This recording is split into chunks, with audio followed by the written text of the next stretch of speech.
Perfecto. Ya estamos. Venga, pues voy a compartir la pantalla, ¿vale?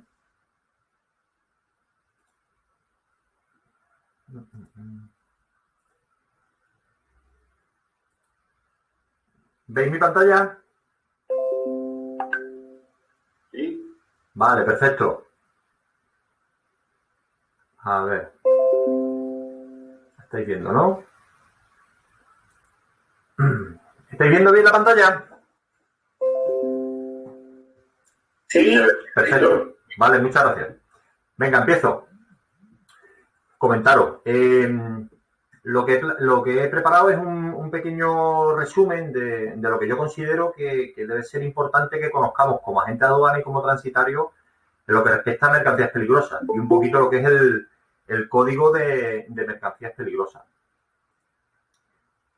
La idea mía es que nos familiaricemos con las mercancías peligrosas y así que veáis que en el capítulo 1.3 del código MDG, que es el código en el cual nos basamos nosotros como operadores de muelle terminal para toda la gestión de las mercancías peligrosas y otros reglamentos que hay y demás, pues tengamos la capacitación que ellos dan como mínima para poder entender lo que son todo el compendio de mercancías peligrosas, la documentación y todo lo que debemos de saber a la hora de manipular esas mercancías peligrosas, sobre todo no manipularlas físicamente, sino manipular la documentación, que es lo que nosotros hacemos.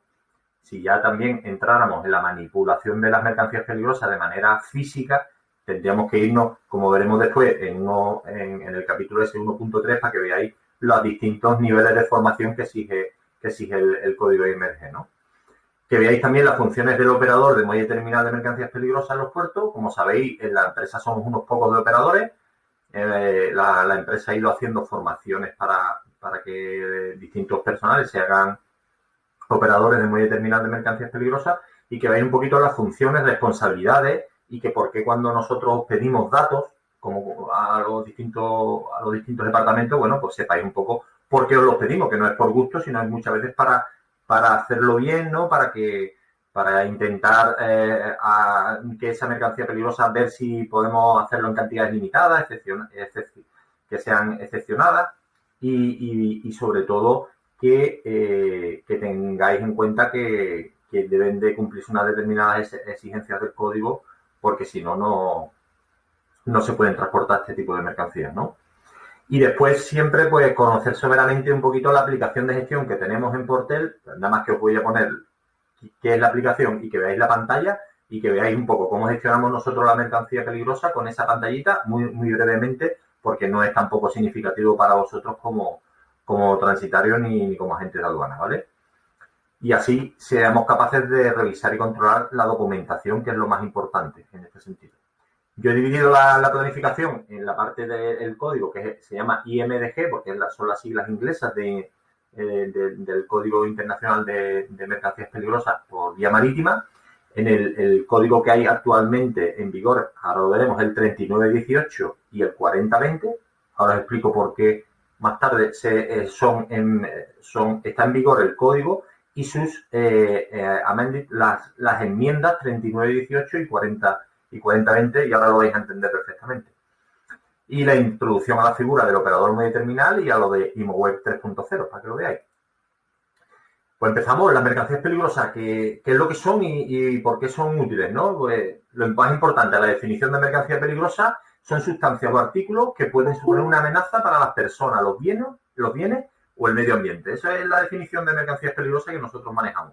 Cualquier mercancía que sea una amenaza es mercancía peligrosa, pero claro, como toda materia puede existir en los tres estados físicos que tenga la materia, como son sólido, líquido y gas, ¿vale? Y esa materia puede presentar una serie de peligros que en los que se centra el código de mercancías peligrosas son la inflamabilidad, la toxicidad venenosa y la corrosividad. Esas son las tres agentes más peligrosos que tiene una materia en sus diferentes estados físicos, ¿vale? Entonces, en función de cómo sea su estado físico y sus propiedades, pues nos afectarán al envasado, el tipo de envase, a cómo hay que manipularlo y a tomar una decisión respecto a su transporte, en transportar la vía marítima, de qué manera transportarla y cómo hacerlo, ¿vale? Y hay gente que se pregunta, bueno, y si son tan peligrosas y tenemos tanta historia, porque transportamos estas mercancías de un lado a otro? Si no las transportamos, pues oye, pues no nos ahorramos los peligros, pero claro, es que el problema de esto es que estas mercancías son esenciales para la fabricación de otro tipo de productos y que la industria vaya para arriba. Por eso simplemente hay que minimizar los riesgos y controlarlos, porque transportarlos hay que transportarlos, ¿vale? ¿Qué es el código IMDG? El código IMDG es un código que nace por las Naciones Unidas, por lo que es una agencia de las Naciones Unidas, que es la IMO, y que crea, debido a que se empieza a transportar de manera masiva las mercancías peligrosas por el desarrollo industrial, pues tienen que regularlo de alguna manera, porque antes se hacía un poco a criterio de los capitanes y demás, y había habido una serie de accidentes marítimos, contaminaciones, problemas, incendios. Al final dijeron, mira, esto hay que regularlo de alguna manera. Y entonces nace el código IMG, que es el código de mercancías peligrosas por vía marítima. Es un tema que quiero que es una de las primeras cosas que quiero que tengáis en cuenta. Nosotros, nuestro departamento de operaciones, cuando nos hacéis las consultas, oye, que cariñosamente y que me encanta no decir los peligrosos, ¿no? Como dice José Carlos, y yo, vamos a mandarle todos los peligrosos, o Madrid, que nos manda mucho, o Canarias, oye, esto es peligroso, esto tal. Nosotros siempre os vamos a hablar desde el punto de vista del código de mercancías peligrosas y su manejo vía marítimo. No es por nada, sino porque nosotros no tenemos ni la capacitación, ni el entendimiento, ni la formación de los restantes códigos que hay, que ahora los veremos, que son el ADR para carretera, el RIF para ferrocarril, el OACI o el IATA para lo que sería la aeronáutica. Y entonces, el vía marítima, sí, ahí sí somos especialistas y os podemos decir, veremos que hay diferencias. Yo ahora os he cogido un ejemplo de una misma sustancia en los diferentes códigos para que veáis que cada medio de transporte puede tener unas exigencias u otras. Entonces, es importante que tengáis ese concepto claro. Cuando nos habláis de peligrosidad nosotros y nos queréis pasar algo, nosotros siempre os vamos a hablar desde el punto de vista del embarque vía marítima. No os podemos hablar del ADR, ni RIF, ni aéreo, porque no tenemos ni esa formación ni ese conocimiento. Como decía, este código nació en el 2010, fuente ya venía legislándose, la IMO lo creó y después se han ido haciendo enmiendas. ¿Por qué? Porque las mercancías peligrosas van evolucionando día tras día, año tras año, se van incrementando, van cambiando algunas propiedades, entonces se hacen lo que son enmiendas al código de mercancías peligrosas, que actualmente las que tenemos son estas, sobre todo esta que os muestro, que es la enmienda del 2018, ¿vale? Al Código Internacional de Mercancías Peligrosas, que es la que está en vigor. Aquí os he dejado los BOE, donde si queréis las podéis tener las dos, la del 2016, que hubo un cambio muy grande y aquí en el BOE se transpuso totalmente el código IMDG al ordenamiento jurídico español a través del BOE, porque sabéis que todas las directivas internacionales, nosotros al estar dentro de las Naciones Unidas y dentro de la OMI como Estado miembro, cuando la OMI emite una resolución, los Estados miembros la adoptan de manera tácita y Europa saca una directiva comunitaria y una resolución que España la transpone y la hace ordenamiento jurídico español a través del BOE y la crea. Entonces ahí tenéis los enlaces y lo podéis consultar si tenéis. Esta del 2016 de aquí abajo es la que está más extensa porque tiene todo el código completo, porque hubo una gran modificación de cosas, y el 2018 le han hecho pequeñas enmiendas que son 117 páginas nada más de enmiendas. Las disposiciones que tiene el código IMDG, los objetivos que tiene son la protección de la vida humana, lo más importante, proteger la vida humana de las personas que componen el entorno portuario y los buques, ¿vale? Las tripulaciones. Prevenir la contaminación marina, por si hubiera algún desastre, y facilitar la libre circulación de las mercancías peligrosas a nivel mundial, ¿vale? Como os decía, la OMI es una agencia de las Naciones Unidas y es la responsable de desarrollar y mantener los marcos regulatorios en el transporte marítimo. Ellos se basan mucho en las recomendaciones que ahí os pongo, Recommendation of the Transport of Dangerous Goods, que saca las Naciones Unidas. Este es un libro base, de hecho sacan el libro naranja, el libro blanco. Pues el libro blanco de las mercancías peligrosas, la ONU lo revisa cada 2 años más o menos y es una base muy importante de trabajo para que la OMI siga legislando el código IMG y lo vaya ampliando, ¿vale? Básicamente, los diferentes tipos de mercancías peligrosas que nunca han cambiado se han dividido en 9 clases. La clase primera, explosivos. Clase 2, gases. La clase tercera son líquidos inflamables. Clase cuarta, sólidos inflamables y otras sustancias inflamables. 5, materias oxidantes y peróxidos orgánicos. El 5.1 del peróxidos orgánicos, pueden ser, por ejemplo, los fertilizantes y demás. La clase 6, sustancias tóxicas e infecciosas. Está el 6.1 y el 6.2, que ahora lo veremos. El 7, que también está subdividido en clases, son material radiactivo. El 8, materias corrosivas. Y el 9, es como un cajón un poco desastre donde van esas mercancías que no tienen una peligrosidad tan grande y que son materias y objetos peligrosos diversos. Ahí hay como un poco de cajón, incluso muchas mercancías pasan a clase nueva y después cuando se hace una enmienda y se termina de desarrollar esa mercancía, se pasa al grupo 8, si es más, se ve que es un compuesto más corrosivo o se pasa a un clase 6. Yo he visto pasar alguna mercancía de clase 9 a clase 8 y después a clase 6, porque finalmente se ha determinado que tiene un poco de toxicidad. En fin, cuando se van haciendo las pruebas de esas mercancías y los laboratorios le van sacando exactamente qué propiedades químicas tiene, con las fichas, por ejemplo, que os pedimos, las fichas del producto, pues he visto pasar algunas mercancías que han cambiado de grupo, ¿vale? Pero no hay más grupos que estos 9. No voy a encontrar, no, una mercancía peligrosa clase 10. No existe, eso es imposible, ¿vale? Si tenéis alguna pregunta o lo que sea, abrid el micrófono, me lo decís, me interrumpís sobre la marcha y lo solucionamos, ¿vale? Las mercancías peligrosas, como os decía, están subdivididas. En algunas clases están subdivididas. Por ejemplo, la clase 6 está dividida en clase 1, sustancia infecciosa, y clase 2, clase 2, sustancias infecciosas, y clase 1, sustancias tóxicas, ¿vale? Las 7, como veremos ahora, también están divididas. Y las 5 y demás. Aquí en el árbol de las clases se ve muchísimo más claro.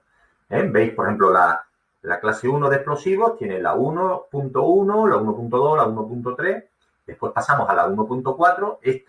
Esta diferencia, por ejemplo, es en función de la masa neta equivalente y explosiva que tiene lo que es el explosivo. Después el 1.4, 1.5 y 1.6, que son detonadores. El 1.6 es el menos peligroso, ¿vale?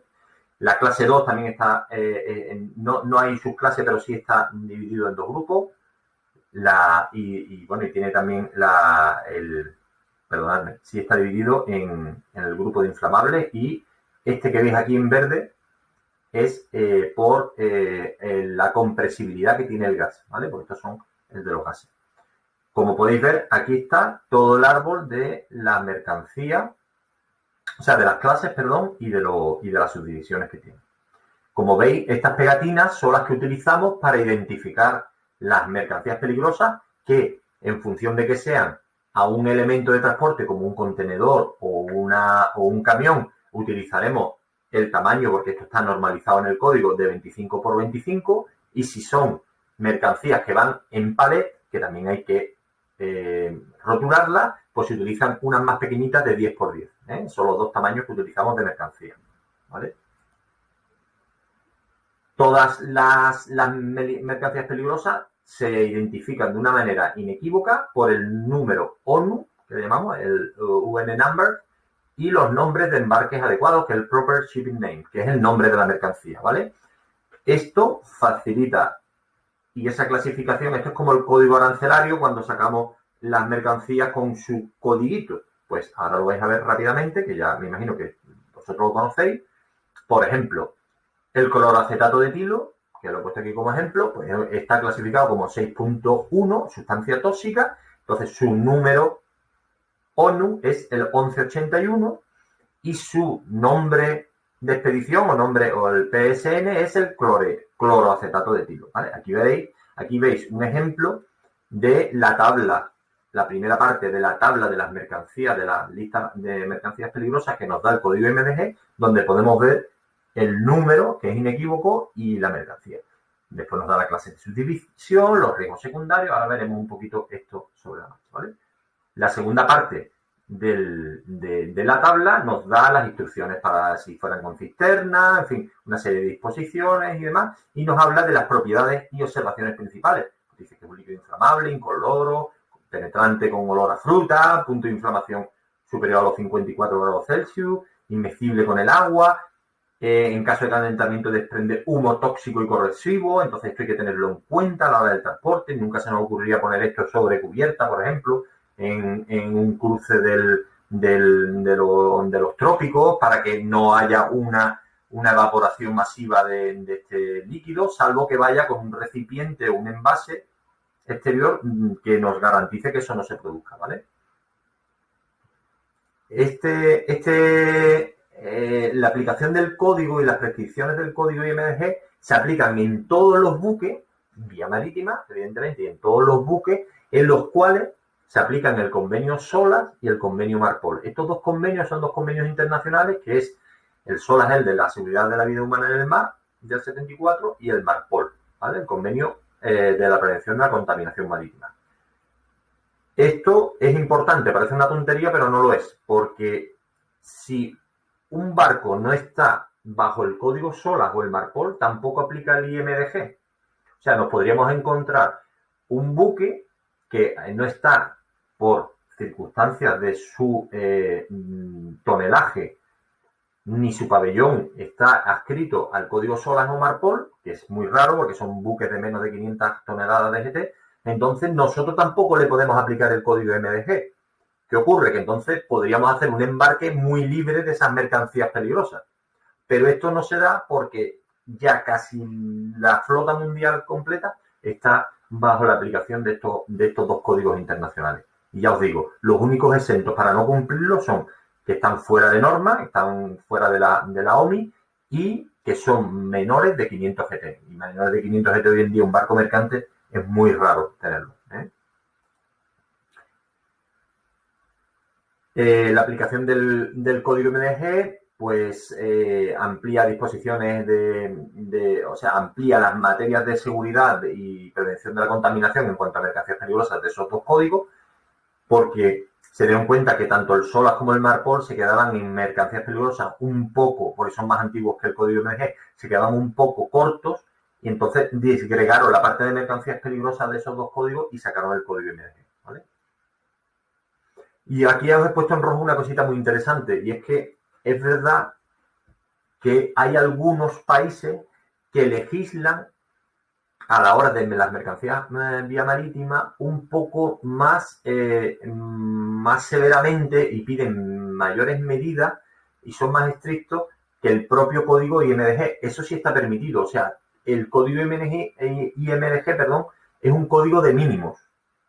Es lo mínimo que se despacha. Un país como Estado miembro y Estado y autoridad, digamos, propia y soberana, puede aplicar o puede solicitar que unas medidas, digamos, excepcionales o mayores que aplica el código MDG. Por ejemplo, si hay una entrada de explosivos, a lo mejor el código MDG te da una serie de recomendaciones a la hora de esos explosivos y a lo mejor un país como España podría decir, sí, yo como mínimo tengo las del IMDG para la entrada de explosivos vía marítima, pero aparte quiero, por ejemplo, como ocurre, que en caso de que no tenga, como ocurre en el puerto de Cádiz, se haga una guardia y custodia de esos explosivos por personal con una debida formación y demás, hasta que el buque no desatraque y se vaya de lo que es el muelle de atraque en el cual está atracado.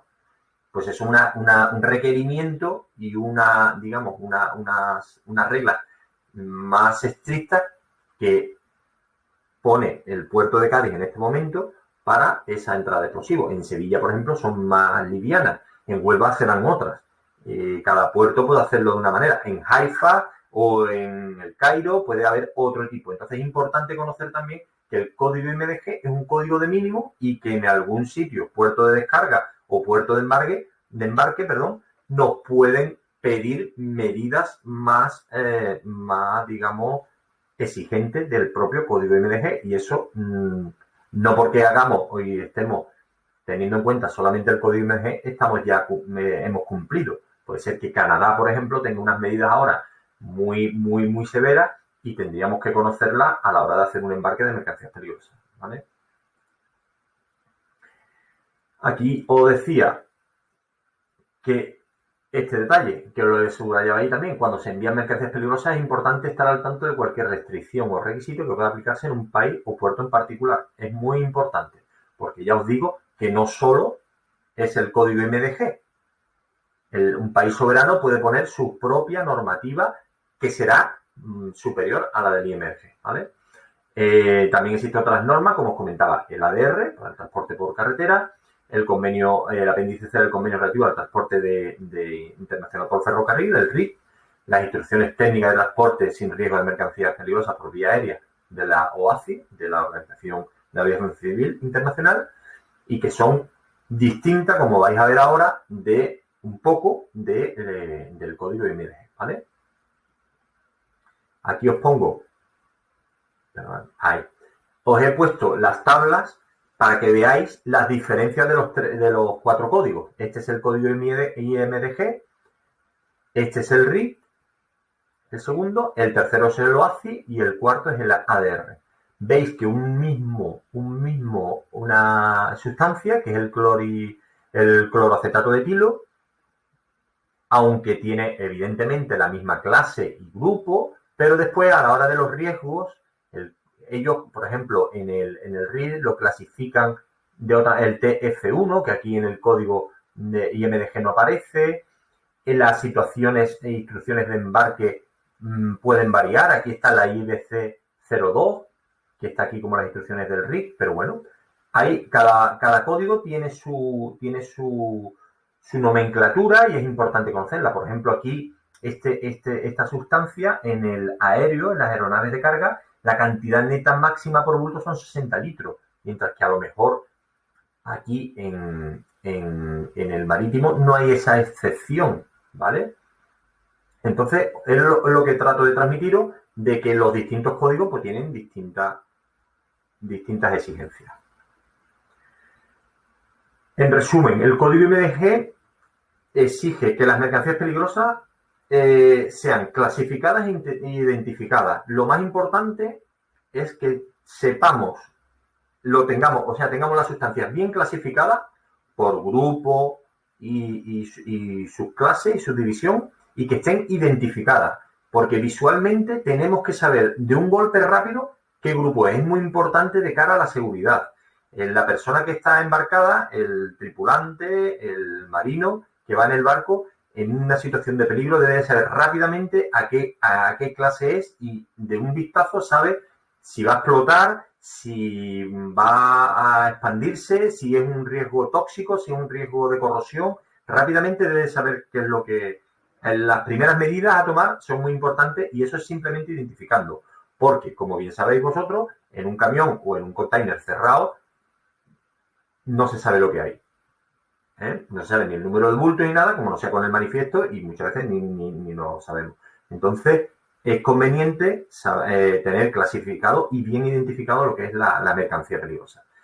Empaquetado, evidentemente, tiene que estar muy bien empaquetado. Ahora os voy a poner unos ejemplos de empaquetamiento primarios y secundarios para que los veáis. Marcado, etiquetado y rotulado. Debe de estar ese palet, por ejemplo, que va con mercancías peligrosas, tiene que estar muy bien marcado y rotulado. La documentación es fundamental para hacer la aprobación en origen, en destino y en el medio de transporte, que es el buque en este caso. La estiva a bordo, ya veremos que el mismo código dice que hay determinadas mercancías que en un buque pueden ir, como nos pasa a nosotros en la línea de Canarias, que va la mercancía, que va el gas butano, y muchas veces llevamos explosivos. En el último barco que hicimos de los transportes militares de explosivos, llevamos gas butano, explosivo, peróxido, y el oficial tuvo que hacer allí como un Tetris para la activa de las distintas cosas, porque aquello tenía su complejidad y sobre todo su peligrosidad. Entonces el código IMDG muchas veces te dice, esta mercancía debe estar separada de la otra 10 metros o 20 metros o un mamparo o una cubierta, y deben de totalmente estar segregados en esa mercancía, que es lo que os ponía en el punto 6, separados de otras mercancías con las que puedan reaccionar peligrosamente, porque claro, si encima van explosivos, gases y demás, pues tenemos la bomba perfecta en el barco, ¿vale? Entonces hay que por lo menos separarlos para que en caso de peligro no intentar por lo menos que no juntemos explosivos con gases, que eso es como sabéis, una bomba segura, ¿vale? Y además deben de disponerse de la información adecuada. En caso de emergencia es importante que tengamos en la ficha técnica del producto las principales medidas de emergencia y requisitos de seguridad, ¿vale? De ese producto, que es lo que os pedimos muchas veces con la ficha del producto. Las disposiciones del código, el código consta de 7 apartados, 7 partes, en 2 volúmenes repartidos, ¿no? Se hace así muy maniobrable porque nosotros lo consultamos bastante, ¿no? Aunque el código, como decía ahí al final, está disponible en formato impreso, en Windows, en web y en intranet. Nosotros ahora queremos intentar coger y tener un acceso a una plataforma web o lo que sea. Tenemos que hablar con dirección para ver si tenemos y podemos pagar una licencia, porque la verdad ya se nos está haciendo muy pesado porque ya hay muchísima legislación, ya cambia muchísimo y no podemos estar imprimiendo código y metiendo instrucciones de seguridad porque son inmanejables, ¿no? Eso, en esos 2 volúmenes hay mucha información, ahora voy a decir básicamente cómo es, y hay un suplemento también que proporciona pues cosas adicionales, ¿vale? En el primer volumen contiene las disposiciones generales, definiciones, la capacitación, que es el 1.3 del personal que está involucrado en las mercancías peligrosas. Después la clasificación, que es la que os he mostrado, con los grupos y subgrupos. Después, en la parte 4, las disposiciones. Habéis visto que hemos saltado la parte 3. La parte 3 va en el bloque 2 porque es donde está toda la lista de mercancías peligrosas. La 4 es las disposiciones relativas al embalaje, envasado y a las cisternas, cuando se va la mercancía peligrosa, va líquida o gas en cisterna. Los procedimientos a la remesa, que es de documentación y demás, que veremos ahora un poquito, que es además la parte que más nos da de lleno a nosotros como transitarios y agentes de aduana. Y después viene también la construcción, ensayo. Aquí nos dicen en el propio código las pruebas mínimas que debe superar un envase para considerarse recipiente intermedio de graneles y contenedores de gas de elementos múltiples. Y te dicen, tiene usted que suspender tirarlo de 1 metro y pico para que resista el golpe. Todo eso viene totalmente detallado en el código, que son cosas que nosotros ni como operadores lo hacemos. A eso recurren, por ejemplo, los fabricantes de bombonas, los fabricantes de cisternas, test container, toda esta gente, si van a esas partes del código para saber cómo tienen que elaborar un determinado recipiente para que eso sea homologado, ¿vale? Después tenemos el volumen 2, perdón, que tiene la parte 3, la lista de mercancías peligrosas, con sus disposiciones especiales y las excepciones, que son las 2 tablitas que os he de cada mercancía, las 2 tablitas que os he puesto antes, un apéndice con lista de nombres y lista de definiciones y demás, ¿vale? El código en el volumen 2, como decía, tiene el DGL, que es el Dangerous Goods List, que es toda la sustancia de mercancías peligrosas que hay, con 18 columnas en las tablitas, que es la que os voy a mostrar ahora, para que veáis la información rápida que viene y segregada de esas tablitas, ¿vale? Ahí os voy a poner ahora un ejemplo que se ve muchísimo mejor, ¿no? En las columnas 16B, por ejemplo, de esa tabla, pues se ve cómo son los códigos de segregación SG, cuyo significado pues se encuentra en otra parte del código, porque muchas veces la misma tabla te manda a otros apartados del código y tienes que ver primero la mercancía. Lo que hacemos nosotros es buscar primero por su número y por su nombre la mercancía. Una vez que la localizamos, vamos a ver todas las columnas de esa tabla y podemos sacar esa información que nos permiten conocer el embalaje mínimo que debe de llevar, las cantidades limitadas, efectuadas, saber si se puede transportar, a qué grupo pertenece y demás, ¿vale? Aquí tenéis, por ejemplo. Y después... Perdona que te interrumpa. Dime. ¿Eso que estás diciendo para revisar es solo para marítimo? Sí, lo que yo te voy a hablar es de marítimo. Por ejemplo, yo tengo el código IMDG, que es al que además tenemos acceso, Alejandra, entonces yo te puedo hablar del marítimo. Antes aquí, como bien te he enseñado, ¿ves? Te puedo sacar... A lo mejor hay una tabla en esa misma web, donde... Bueno, vale, nada, perdona. Tú sigue y... Sí. No, lo que pasa es que, por ejemplo, yo también tengo los otros códigos, ¿no? Lo que pasa es que no soy un experto en decirte a lo mejor en este que te muestro, ¿no? Por ejemplo, lo que hemos visto antes, el ejemplo, ¿no? Del cloracetato de etilo. Pues aquí hay una limitación importante, como puedes ver, de 60 litros por cantidad neta máximo del bulto, que evidentemente en un avión de carga, si tú dices, no, mire usted, yo tengo una partida del 1181 de 80 litros, te van a decir, no, que te va a decir... Que te va a decir, como hay una figura dentro de IATA y de OACI, que es como el operador de muelle terminal de mercancías peligrosas, que es lo que somos nosotros, que te determina si puede embarcar, si no puede embarcar, si hay cantidades excepcionadas. Me gustaría tener esa misma tabla para aéreo, porque ahí sí que tenemos bastantes aéreos de peligroso y siempre me encuentro con el problema de solo puede ir en la red 5 litros. Eso es. Pues esto te lo puedo yo facilitar porque yo tengo el código OACI, ¿vale? Yo tengo toda esta documentación y te lo puedo facilitar sin ningún problema. La estás viendo aquí, ¿vale? Y aquí vienen las...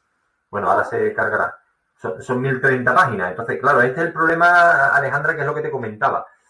Todo esto este código son 1030. El código IMDG último son 970. Entonces, cada vez que tienes que buscar una mercancía en papel o en PDF es un lío, ¿sabes? Porque tienes que estar pin. Entonces, por eso te comentaba que vamos a intentar irnos a un formato electrónico que podamos hacer una búsqueda rápida y saber rápidamente. Entonces, podemos intentar buscar, si a ti te parece bien, también esa solución para el aéreo, que creo que es ahora mismo lo que más tenemos, marítimo y aéreo. Y ADR, ¿vale? Yo para ADR tengo solución, ¿eh? Para eso tengo solución. O sea, eso lo podemos hablar si queréis, ¿vale? Venga. Y os decía.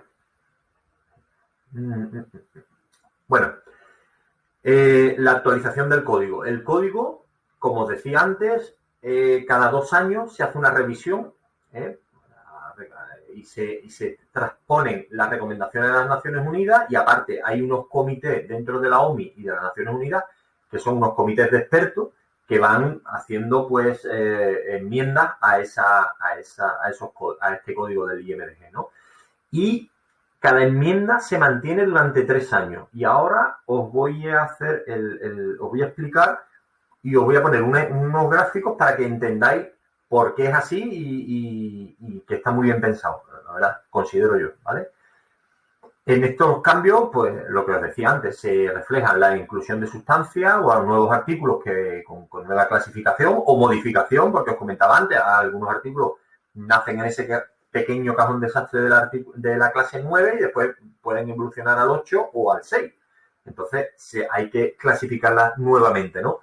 Puede haber nuevas tecnologías y nuevos métodos de manipulación de mercancías peligrosas, nuevos envases, puede surgir un envase revolucionario que disminuya la peligrosidad de la sustancia, con lo cual minimiza los riesgos y hay que transformar ese código. O sea, esto está en continua evolución, pero se hace cada 2 años. Por ejemplo, hubo una directriz muy importante que me he traído aquí para que la veáis. Tengo un ejemplo que empieza con y fue importante a la hora de todo lo que es la paquetería y todo el transporte de mercancías peligrosas, que es este. No sé si lo veis bien con la cámara, decídmelo. Que es un bulto de Amazon, ¿vale? Que viene con baterías. Y entonces las baterías no se ven. Claro, voy a quitarme lo de atrás, que creo que es lo que el fondo, ¿vale? Lo voy a quitar un momento, porque es que, claro, con esto no se ve. Mira, si lo quito, sí. Voy a quitar el fondo. Vale, ¿lo veis? Ahora. Sí, mira. ¿Veis? Pues esto es un paquete de Amazon que tú pides con algo con batería. Yo lo tengo aquí para el ejemplo, ¿no? Entonces, viene ya con su pegatina de la mercancía peligrosa y marca las baterías. Esto fue un cambio que entró con la Mendy el 38, ¿vale? Entonces, todo lo que traiga baterías y demás debe de, con el UNE 3481, con su, para emergencia y tal, sobre todo por el transporte aéreo, ¿vale? Que es el más restrictivo con el tema de las baterías, por las presiones a las que se ven sometidos los aviones y demás, ¿vale? Entonces, esto pues se va regulando, se va cambiando y lo vamos haciendo, ¿vale? Se va viendo nuevamente cómo el código está vivo y se va evolucionando, ¿vale? ¿Qué es lo que ocurre? Ahora os lo pongo aquí. El código se actualiza cada 2 años y la enmienda tiene una validez de 3. Las enmiendas se aplican a partir del 1 de enero en los años impares, que os lo indicó en amarillo en el gráfico de abajo, y durante los años pares, que lo pongo en verde, tiene esa validez, ¿vale? Os lo voy a mostrar, que es mucho más sencillo. Aquí, desde el 2015, ¿vale? Entró la enmienda en vigor, la 3714, que es la versión 12, esa fue efectiva en el 2016, ¿veis? Pero entró en vigor el 1 de enero del 2015. Durante el 2015, 2016 y 2017 estuvo en vigor la 3816, que entró en vigor el día 1 de enero del 2018, pero se podía haber utilizado. Hay un año en el cual la enmienda anterior y la siguiente conviven y son las dos, porque tampoco hay unos cambios drásticos, tan drásticos.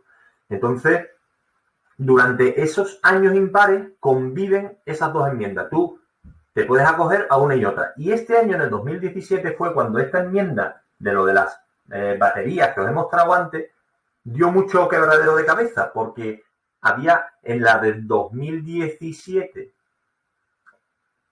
la enmienda 3714 estaba vigente y no te exigía que tú marcaras las baterías en los paquetes. Y entonces la gente, como lo sabía, pues se acogía a esa enmienda. Decía, no, pero yo es que mi enmienda en vigor es la del 3714. Y durante ese año hubo mucho follón por ese asunto. Pero claro, cuando ya el 1 de enero del 2018 empezó la 3816, que ya marcaba la obligatoriedad de marcar las baterías en los paquetes, pues ya se acabó toda la historia, ¿vale? Ahí fue un impasse en el que hubo ese problema por el tema de que se cambió mucho por el tema de la paquetería, la última milla, los envíos en avión y demás, que tienen que estar marcados con el tema de las baterías, ¿vale? Ahora mismo en vigor, en el 2021, como podéis ver, tenemos la enmienda 3918 y la 4020 está en vigor. Y como veis aquí, es el único periodo conocido de la historia, que lo he puesto aquí abajo, en el cual se ha extendido la obligatoriedad de la enmienda 3918. Se ha extendido un poco más, que ya os imaginaréis por qué, por el COVID.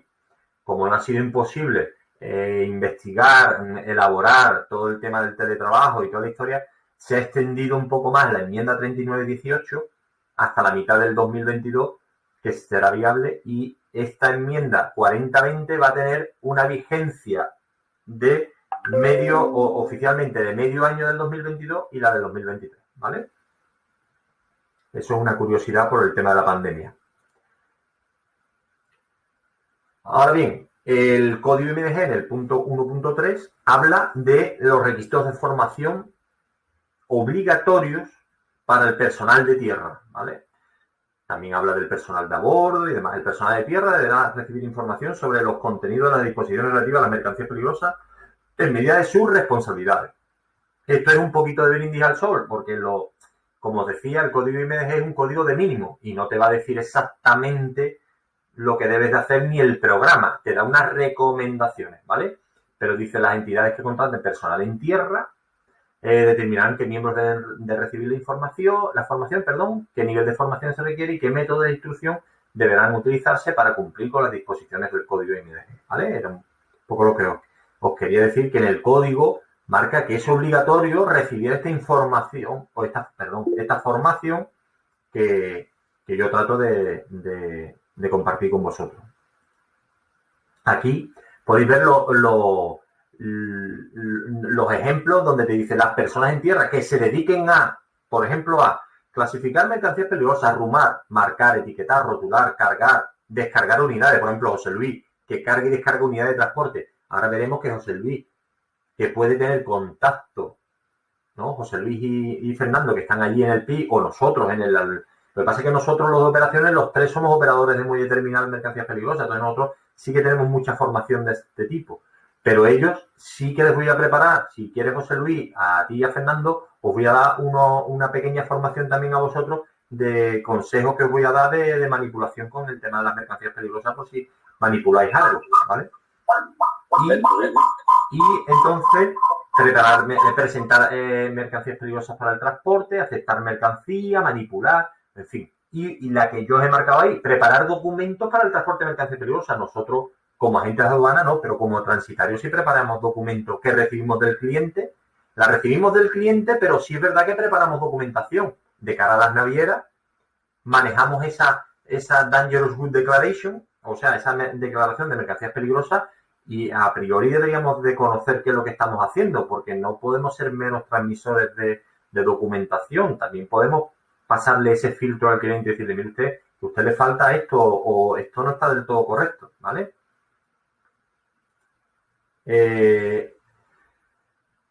Aquí nos pone en la función que yo he considerado que es la del transitario, la de preparar documentación de transporte de mercancías peligrosas. Os he puesto las prescripciones mínimas de formación, que son documentación de transporte, el certificado de arrumación y contenedor, conocer todo este tipo de cosas, la aprobación por las autoridades competentes, que esto se hace a través de la aplicación que después os voy a enseñar del IMO web en Cádiz y en otros lugares. Por ejemplo, en Barcelona se hace a través de Portic, en Valencia a través de Valencia Port, en Algeciras se hace a través de Teleport, pero nosotros aquí en Cádiz, Huelva, Sevilla, lo hacemos a través de Portel, a través de su aplicación IMO Web 3.0, ¿vale? La documentación para el transporte de desechos, porque los desechos en algunos casos son mercancías peligrosas de clase 8 o 9, y documentación especial si procede. Hay algunas mercancías peligrosas que, aparte de tener su certificado de arrumazón, su declaración de mercancías peligrosas, su ficha técnica de la mercancía con las instrucciones de seguridad y demás, traen alguna documentación especial, como es el caso de los 5.2, los peróxidos orgánicos, con su certificado de no detonabilidad, que es algo que te piden porque es una mercancía que puede ser que explosione en determinadas condiciones. Entonces tiene que tener un certificado de que no va a detonar porque la concentración que trae es menor a un 25%, por ejemplo, creo de memoria, ¿vale? Aquí en este cuadro es un cuadro indicativo que da el código MIDG sobre partes o secciones del código que, a su criterio, una persona que prepare documentación y tal como un transitario más o menos debe conocer, como es el capítulo 1 de las descripciones generales, el 2.0, el 3, el 5, el 7.9 y después procedimientos de intervención de emergencia y medidas de los primeros auxilios. Por ejemplo, para José Luis, que carga, descarga unidades de transporte, que manipula y demás, pues tendríamos que irnos a un conocimiento también del capítulo 4, del 6, del 7.2, del 7.3, del CSS, de la placa del convenio para la seguridad de los contenedores, donde también se hace referencia a esa famosita placa que tenemos en los contenedores donde tiene la vigencia y las revisiones que se le hacen para que ese contenedor no solo sea considerado óptimo para la navegación marítima, sino también para el transporte de mercancías peligrosas. Ese código del CSC de los contenedores es muy importante. Si no tiene placas CSC, no solo no puede navegar, tampoco puede cargar mercancías peligrosas, ¿eh? Es un detalle importante para que lo sepáis. Aquí os he dejado unos enlaces a las partes del BOE, ¿no? Donde se ven digamos, la estructura de las mercancías peligrosas, lo que son todas las tablas, y después 2 grandes capítulos que nosotros y vosotros, o los compañeros de Madrid, los de Canarias y demás, nos preguntáis muchísimo. Víctor, esto, o Alex, Rafa, ¿esto es con mercancía peligrosa? Cuando nos decís, ¿esto puede embarcar? Normalmente, ya nosotros lo sabemos, es que si puede embarcar en el contenedor de grupaje que tenemos, que carga allí José Luis, que agrupa allí en el PIB, y claro, nos decís, puede embarcar porque está considerado mercancía peligrosa, no lo está considerado porque tenéis que tener en cuenta que si nosotros tenemos el contenedor de grupaje y metemos una mercancía peligrosa, estamos elevando todo el contenedor a mercancía peligrosa. ¿Por qué? Porque aparte de rotular ese palé, imaginaros que tenemos todas las revistas de José Luis y ahora metemos ahí un palé con grupo 3. Rotulamos ese palé perfectamente con sus pegatinitas pequeñitas del grupo de 10×10 del grupo 3, bla, bla, pero por fuera tenemos que ponerle también las grandes. Le ponemos las grandes y estamos elevando todo el contenedor a grupo 3. ¿Qué ocurre? Que eso incrementa el flete con la naviera y aumentamos el gasto. Ya lo que nos sale a nosotros de flete del contenedor de grupaje ya no nos coincide. Ya el Tito pone el grito en el cielo, nos dice que yo, pasa aquí. Entonces, ¿qué es lo que intentamos hacer? Intentamos estudiar nosotros si esa partida de mercancías peligrosas que nos decís, podemos nosotros limitarla, cumple con las cantidades limitadas o con las cantidades exceptuadas. Que el código, en cantidades limitadas y en cantidades exceptuadas, te pide que se hagan unas determinadas cosas, pero no son consideradas mercancías peligrosas afectas al código IMDG. Con lo cual, si podríamos meterla dentro de ese contenedor de grupaje o un contenedor normal y no elevar el contenedor a mercancía peligrosa, ¿vale? Esa es de las consultas lo que más nos preguntáis, ¿vale? Os voy a hacer un ejemplo y después os pongo las tablitas para que lo veamos, ¿no? Por ejemplo, lo que es la tabla del IMDG, lo que son la tabla, imaginaros, esta de aquí que vamos a ver ahora, de estas mercancías, en la columna 7A y 7B, tenemos lo que pone cantidades limitadas y cantidades exceptuadas. Eso viene de cada una de las mercancías. Por ejemplo, me voy al 3286, que es un líquido inflamable tóxico corrosivo. Ese, si os dais cuenta, pone cantidades limitadas 0. Eso significa que no se puede, que no hay cantidades limitadas. O sea, ese producto que es el 3288, no podemos llevarlo en cantidades limitadas. O sea, siempre va a ser mercancía peligrosa. Ese, si nos preguntáis, Víctor, ¿se puede meter este producto de líquido inflamable en el contenedor de grupaje? Te digo, no. No, porque tenemos que elevar el contenedor a mercancía peligrosa. Y exceptuada tampoco, porque si veis es el E0 y el E0 he metido aquí la tablita, os la he pegado para que lo veáis. Y pone, no se permite el transporte en cantidades exceptuadas. O sea, esa mercancía ni de broma podemos llevarla. Ahora bien, hay otras, como el ejemplito que os he puesto arriba, el 3285, que en función de su grupo de embalaje, 1, 2 y 3, por eso se repite la mercancía 3 veces, tiene unas determinadas disposiciones relativas en cuanto a las cantidades limitadas y efectuadas. Y es con el ejemplo que os voy a hacer ahora, que también creo que es curioso que lo conozcáis. Por ejemplo, el UNE 3285, que son compuestos de vanadio para el grupo de embalaje 2, en esa columna, en la 7.A, dice que esta columna indica que son 500 gramos. Voy a ir aquí, ¿vale? Nos dice, en el 3285, grupo de embalaje 2, nos dice que las cantidades limitadas son 500 gramos. Y cantidades efectuadas, la E4. La E4 es cantidad neta máxima del embalaje interior. 1 es la unidad y es o miligramos cuando se trate de líquidos y gases o gramos cuando sean sólidos. Y la cantidad máxima por el embalaje exterior, 500 miligramos o 500 gramos.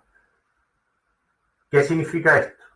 Voy a ir al ejemplo concreto que creo que se ve mucho más. Imaginaros que queremos de esa sustancia de vanadio, cromo de vanadio, queremos llevar 2000 gramos, que son 2 kilos de sustancia. Imaginaros que ahora y nos dice un cliente, oye, que quiero llevar 2 kilos de esta sustancia en el contenedor de grupaje.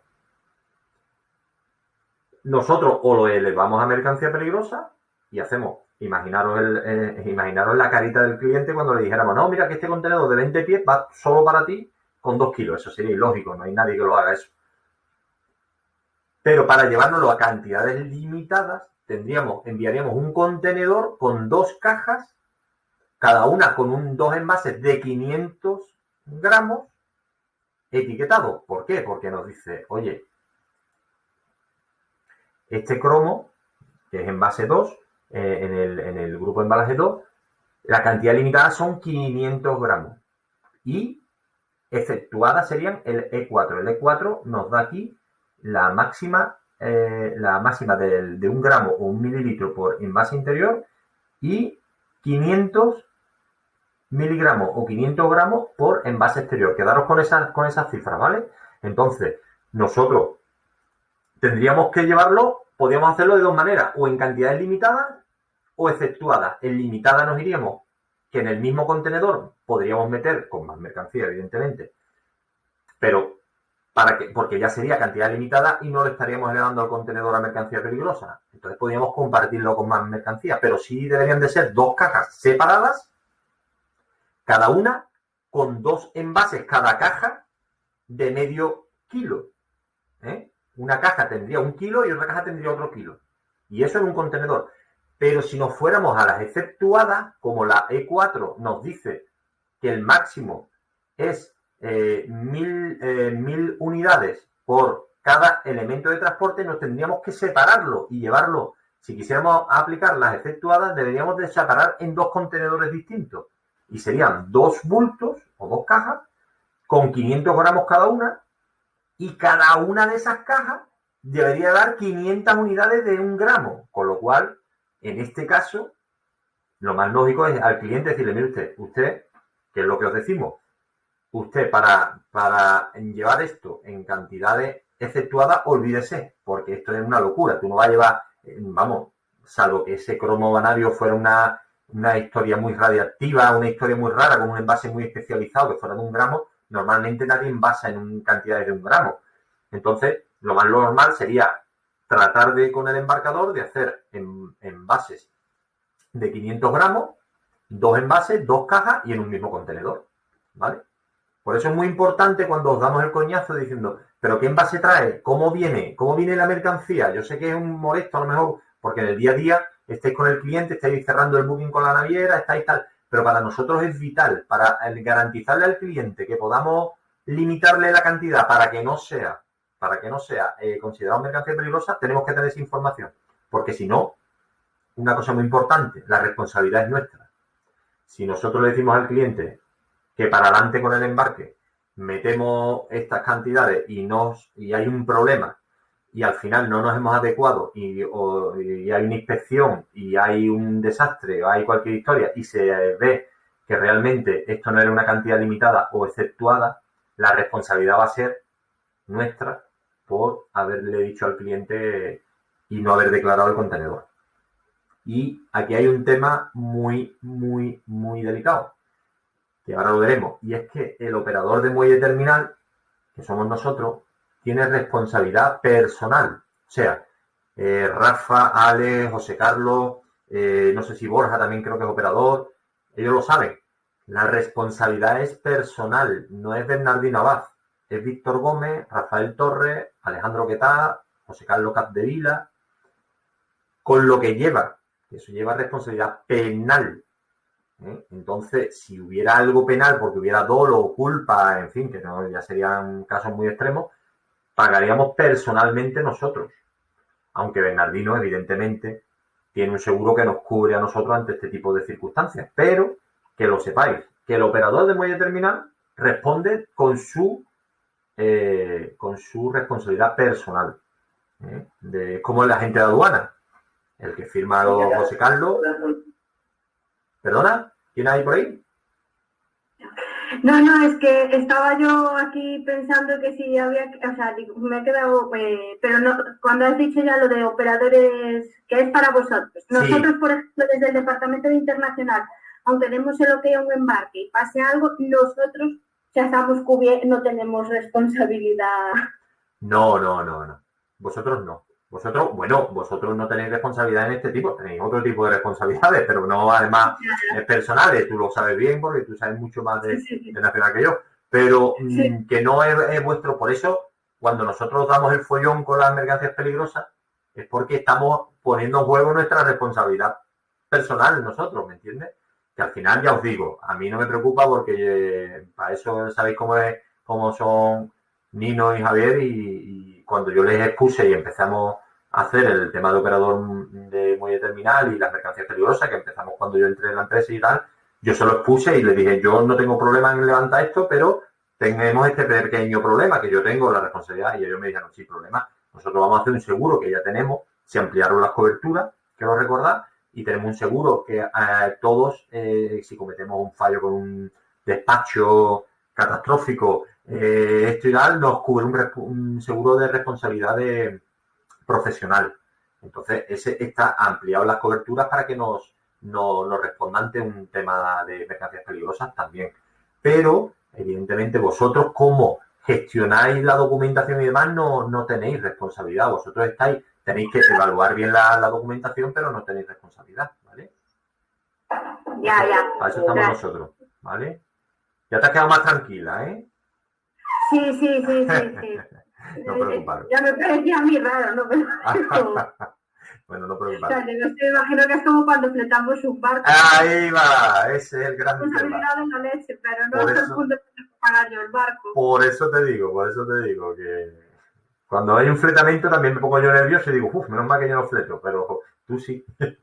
Pues, ya sabes, son momentos muy duros. Muy duro. Y eso nada más que lo sabe el que lo pasa.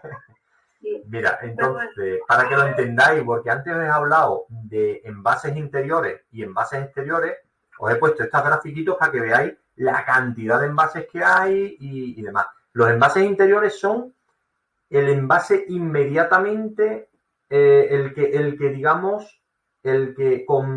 compartimenta y contiene a la sustancia. En este caso, por ejemplo, en estas botellitas, el envase son las botellas. O sea, si hablamos de que el envase interior debe de ser máximo de 500 mililitros, estas botellitas deberían de ser máximas, como en el ejemplo que hicimos antes, de 500 mililitros, ¿vale? Y el embalaje exterior combinado o el exterior es este de aquí, la caja con, por ejemplo, estas medidas que separan las botellas unas de otras. Este es el embalaje interior, embalaje exterior, ¿vale?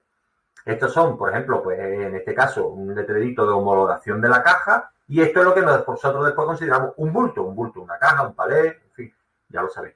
Y envases hay la entererata y conforme se va desarrollando la tecnología, se van desarrollando más. Cada vez vemos más envases y más sofisticados, por ejemplo, estos aquí de radiografía, de materiales de baterías, estos de aquí de las cajas de aluminio, estos jerricanes para los líquidos, en fin, cada vez se va desarrollando mayor número de envases que contienen y minimizan también la peligrosidad de las sustancias, ¿vale?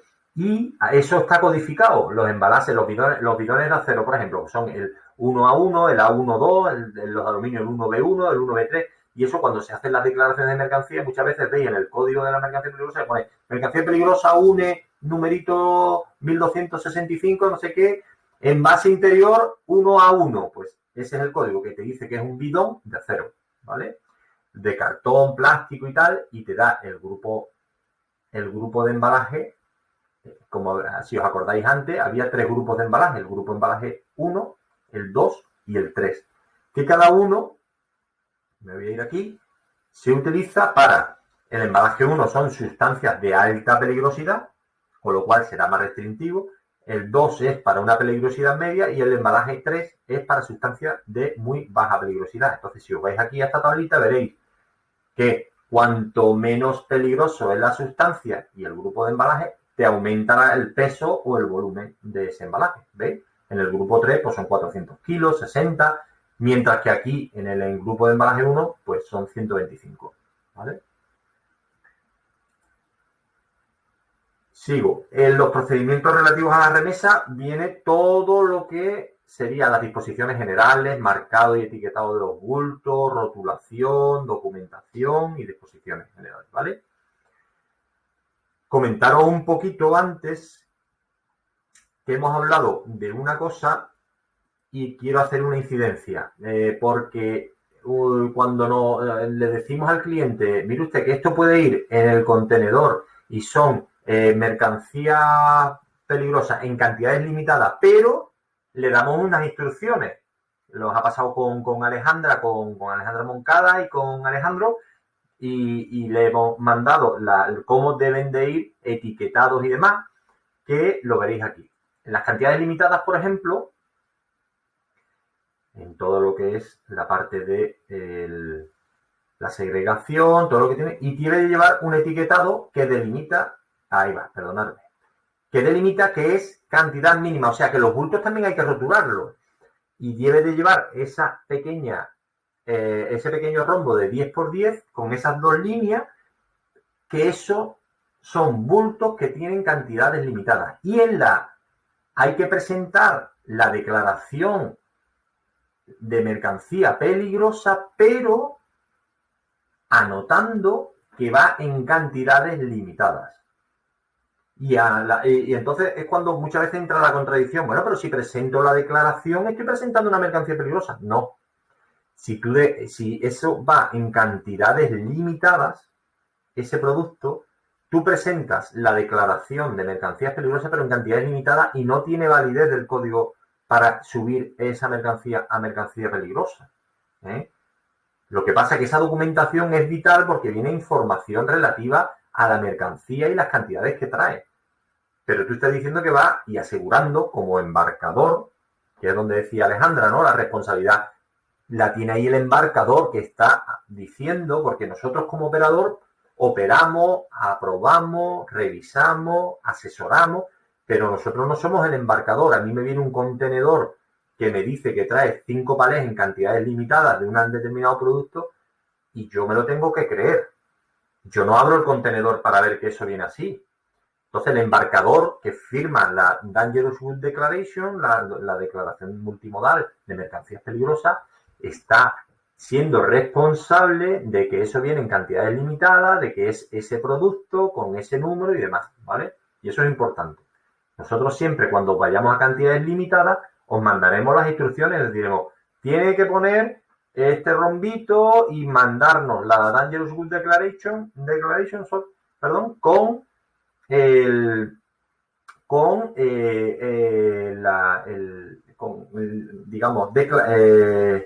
con la anotación de que son cantidades limitadas, perdón. Y en el aéreo, por ejemplo, que me decía Alejandra antes, tiene que llevar encima la Y en ese espacio en blanco, ¿vale? Cada código, por ejemplo, en el código en el aéreo es el único que te pide que además vaya con la I. Es una exigencia, ¿vale? Y eso me parecía un detalle importante porque lo conocierais, ¿vale? Para que no os extrañe que cuando vengan cantidades limitadas os digamos, sí, vienen cantidades limitadas y se acabó. No, vienen cantidades limitadas y debe de cumplir una serie de cosas, ¿vale? Finalmente, lo que os decía, ¿no? En el capítulo 5.4, que es importante, viene la documentación. Ahora voy a revisar con vosotros unos certificados y una manifiesto de declaración de mercancías peligrosas, una Dangerous Goods Declaration, para que las veáis y sepáis exactamente lo que es, ¿no? El certificado de arrumazón, información y documentos adicionales exigidos, como os decía, por ejemplo, en los 5.2 el certificado de no detonabilidad y el impreso del transporte multimodal de mercancías peligrosas. Voy a mirar unos ejemplillos con vosotros, como son, por ejemplo, este modelo de Dangerous Goods Declaration, que es este, por ejemplo, ¿no? Pues viene el expedidor, viene hacia el destinatario, puerto de Motril, Tánger, ¿qué es lo que viene? ¿Ves? 20 garrafas de tal, 3H1. Si nos vamos a buscar la codificación de esto, pues veremos. Que te dice que es del grupo 8, grupo de embalaje 2, es un líquido orgánico corrosivo y tal, este es el PNP. Y nos vienen las cantidades, que viene también con un UN 1760, contenedor, con otro tipo de embalaje, ¿vale?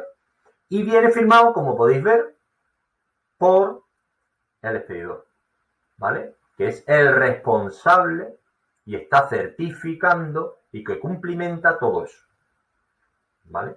Si finalmente hay un problema,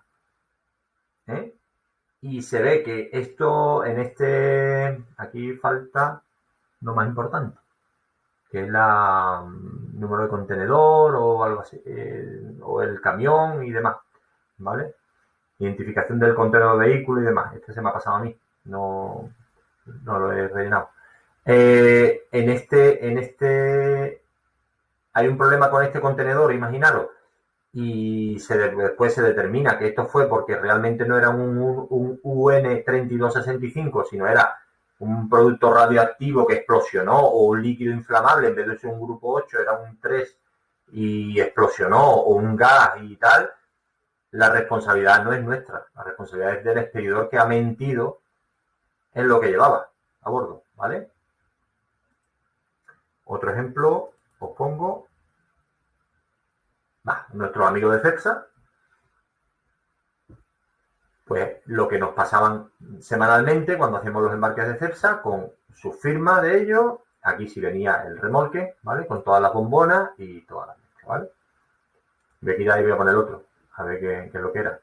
Este es otro tipo de Multimodal Dangerous Goods. Esto no está unificado y hay unos modelos, pero después veis que cada uno tiene más o menos su forma. Lo importante es que los campos mínimos estén, como son el shipper, el expedidor, el consignee, el cargador, lo que son las clases, los grupos.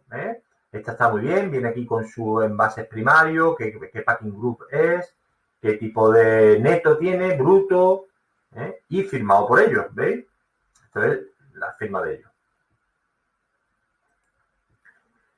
Más cosillas de mercancías peligrosas, de otra documentación que os puedo poner. Productos, por ejemplo, que no son mercancía peligrosa, ¿vale?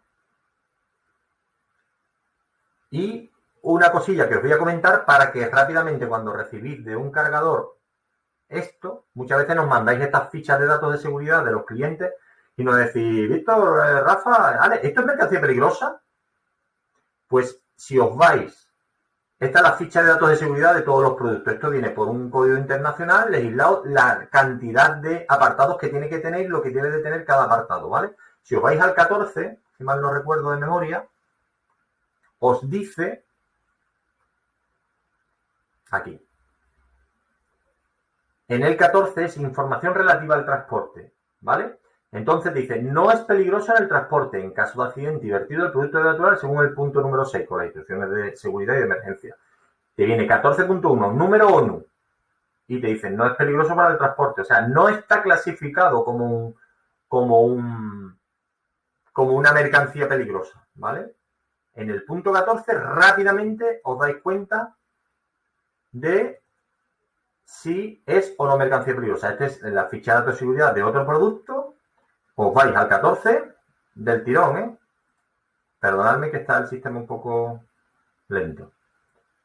Os vais al 14 en la información relativa al transporte y dice, este producto no está clasificado como peligroso. Pues ya está. Si no está clasificado y el cargador o el dueño del producto, el que lo elabora, te está diciendo en su información técnica que no está clasificado, veis aquí que tiene un número ONU que no aparece, ni una clase, ni una etiqueta, ni nada, es que dice, no se deben adoptar precauciones especiales, ficha de emergencia, no tiene IMDG, no tal. Esto no es peligroso, esto puede ir con total libertad en un container de grupaje, en un container normal y corriente, las cantidades máximas que permita el equipamiento y punto pelota, no hay ningún problema, ¿vale? Eso es así. Ahora la figura nuestra. ¿Quién es y qué hace un operador de muelle terminal de mercancías peligrosas? Ya os he ido diciendo unas pocas de cuestiones y nosotros somos, como su propio nombre indica, pues esa figura que nació con todo la reguló el Real Decreto 145 del 89 en su Reglamento Nacional de Admisión, Manipulación y Almacenamiento de Mercancías Peligrosas en los Puertos, que sigue en vigor, para mí y bajo mi criterio hay que revisarlo, pero bueno, sigue en vigor, y que te lleva al código de mercancías peligrosas de los buques y demás, porque daros cuenta que esto fue antes casi del IMDG, entonces te manda a disposiciones de código de seguridad de los buques y cosas, por eso hay que renovarlo, pero bueno, el gobierno está en otras cosas, no está en mirar cosas de mercancías peligrosas, esas cosas no pasan nada y no ocurre nada. Más importante hacer otro tipo de historia.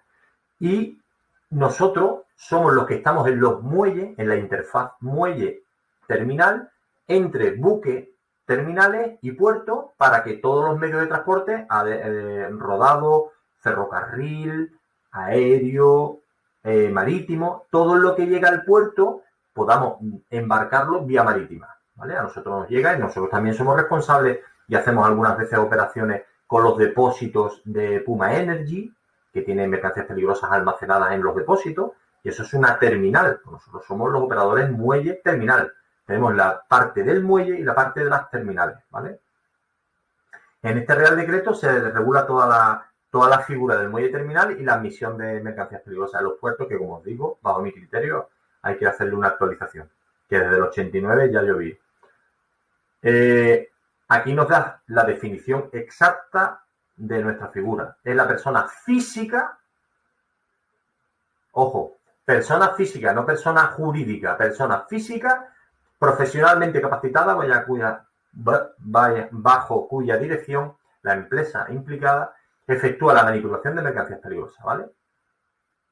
Y dice, su designación será comunicada previamente, en cada caso, al director y al capitán del puerto. Cuando habla del capitán del puerto, habla del capitán marítimo y al director de autoridad portuaria. Cuando nosotros nos damos de alta para la gestión de mercancías peligrosas en cualquier puerto, como nos hemos dado en Huelva, Sevilla o Cádiz, tenemos que hacer una carta y un escrito a el director de la autoridad portuaria y al capitán marítimo de la zona marítima de ese puerto, ¿vale? Y comunicarles que vamos a emprender el rol de operador de muelle terminal de mercancías peligrosas y aportarle nuestro título y nuestra certificación oficial de que somos operadores de muelle terminal, ¿vale?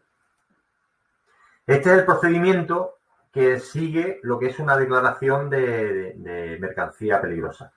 Hay una solicitud de admisión que se hace a través de una plataforma electrónica, Portic, Valenciaport, Teleport, Portel, y el consignatario de la mercancía, el transitario, esa figura, tiene unas claves y un acceso, se valida y entra como un transitario y emite una solicitud de declaración de mercancías peligrosas. Ese alta la envía al operador de muelle, que somos nosotros. Él decide a qué operador de muelle. Por ejemplo, en Cádiz hay varios operadores de muelle.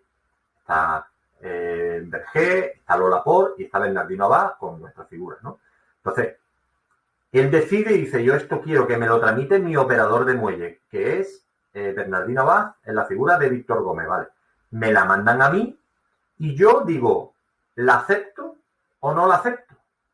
Yo soy el primer paso, el primer eslabón. Yo tengo que revisar toda la documentación, tengo que ver que eso cumple con el IMDG, y si no la acepto, pongo mis comentarios, algunas veces lo hemos hecho, le falta, porque tú imagínate que nos mandan una declaración y no nos mandan ni la ficha de seguridad, ni el Dangerous Goods Declaration, ni si es un 5.2 que tiene certificado de detonabilidad, no nos lo manda.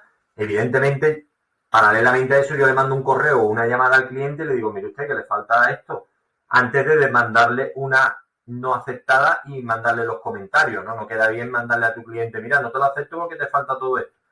Ese es el procedimiento que nosotros seguimos, pero podría darse el caso de no aceptarla y ponerle los comentarios. Entonces volvería a la solicitud de admisión y ellos tendrían que enmendarla.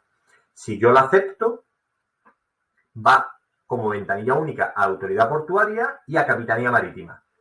Y Autoridad Portuaria la acepta y Capitanía Marítima la acepta. Una vez que está aceptada por las tres partes, se emite la autorización. Si hay alguno que no la acepta, si somos nosotros, rápidamente va a la solicitud y no pasa ni a la Autoridad Portuaria. O sea, nosotros somos un eslabón discriminatorio en el cual, si no lo aceptamos nosotros, no pasa a la Autoridad Portuaria y a la Capitanía Marítima. Como podéis ver aquí, ¿vale? Ahora, Si yo lo acepto, pero la autoridad portuaria no me la acepta, tampoco se va a emitir la autorización para que eso pueda entrar en el puerto y se pueda cargar en el buque. ¿Vale? También se pudiera dar el caso que yo la acepte autoridad portuaria, la acepte capitanía y el capitán se emite la autorización de que esa mercancía puede entrar en el muelle y puede ir al buque, pero el capitán o el oficial nos diga que no puede embarcar. Nos ha pasado eso con Boluda. Hemos aceptado porque no ha tenido ningún problema, pero ¿qué ocurre? El capitán no era español y él dijo que quería una determinada documentación que venía en inglés. El embarcador dijo que no la tenía y que no tenía para traducirla, en fin, problemas varios y dijo, pues yo no la admito. Entonces tuvimos que cancelarla y pasar a otro barco y el embarcador tuvo que hacer una ficha técnica del producto en inglés para que el capitán la interpretara, como es normal y lógico, y lo pudiera embarcar. Nosotros se la habíamos preavisado a Boluda y Boluda sube al cliente, pero el cliente dijo que no. De estas veces que se emperra el tío, dice que no, que sí, que esto embarca, siempre ha embarcado. Pues no, te encontraste con un capitán que te dijo que evidentemente si no iba en un lenguaje que él pudiera interpretar las condiciones de seguridad y los procedimientos de emergencia, pues no embarcaba esa mercancía, se la echó para atrás, ¿vale? Y entonces, esa es la secuencia. O sea que fijaros que los operadores tenemos la potestad de quitar una mercancía y decir, esto no embarca.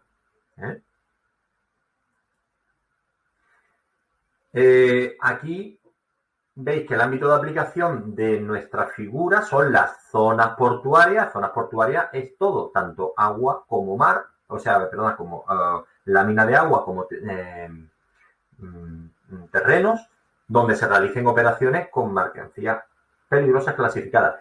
Y hay aquí unos detalles importantes, que son las excepciones que tiene la aplicación del reglamento, que son buques de guerra y transporte de tropas. En los buques de guerra y en el transporte de tropas y demás embarcaciones de la Armada en arsenales militares y puertos militares. Aquí no se aplica el código IMDG ni el reglamento de admisión, manipulación y almacenamiento de mercancías peligrosas. Ahí no se aplica. Entonces me preguntaréis, ¿y cómo que hacemos los barcos, qué hacemos con los explosivos militares, ¿no? Que los hacemos todos los sábados cuando se los metemos a Transmediterránea. Es que Transmediterránea no es un buque militar, es un buque civil que lleva varias cargas. Entonces, como los militares utilizan ese medio de transporte, sí están sometidos al código IMDG y al Reglamento Nacional de Admisión, Manipulación y Almacenamiento de Mercancías Peligrosas. Cuando los militares tenían el Martín Posadillo o los barcos militares de transporte de munición, detonaciones, detonadores, armamento y demás, ellos no presentaban ni estaban amparados en el código IMDG ni estaban exentos del Reglamento Nacional de Admisión y Manipulación.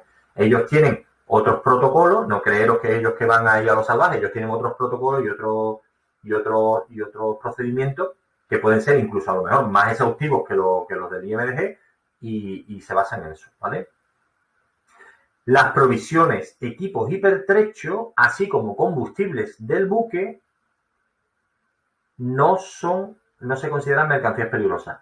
El bunkering que le hacemos a los barcos no es mercancía peligrosa. Sin embargo, cuando viene con la cisterna, viene rotulado por ADR, porque claro, cuando viene con la cisterna para cargar en el barco, viene rotulado con ADR y viene con su número 1265, con lo que amplía el código en naranja del código, mostrando que es mercancía peligrosa y demás. Entra en el interfaz portuario y ahí deja de ser mercancía peligrosa, pero no es carga, son provisiones, pertrechos y equipo y no le aplica este código de admisión, manipulación y los operadores de muelle terminal no tenemos que dar el visto bueno. ¿Vale?